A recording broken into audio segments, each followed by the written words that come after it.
Well, then, just in summary, maybe, what would you, as you think about other states, people from other states that might be watching this, what do you think that folks in other states could learn from?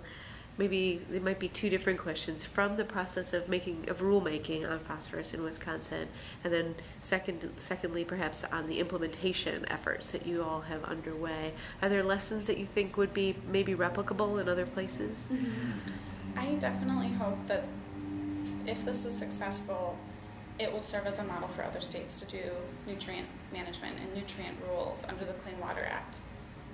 I've heard a lot over the last couple of years that the Clean Water Act's dead, and or that it's not working anymore.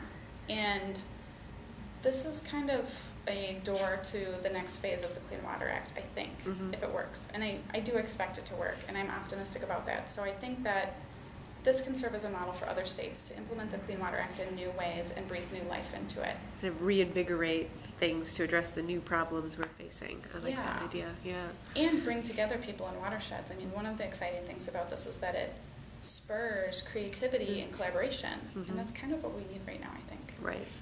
No, that makes sense. Yeah, and the second part of your question was?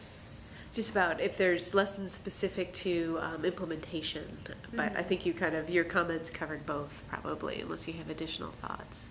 Yeah, I guess the part that I kind of feel weird telling people, you should do this, but I think the part that was kind of humbling and a reminder to me has just been the listening that it took.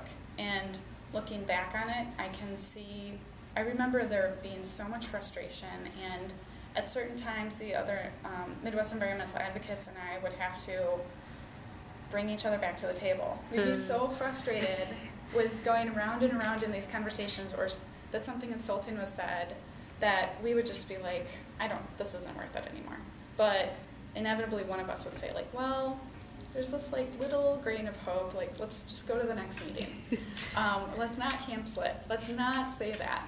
And that paid off. Right. So I think the tenacity to listen through the frustration is important, and listening while critically thinking at the same time, and separating the wheat from the chaff in some ways, but continuing to listen and be intentional is what I've taken away from this for my career overall.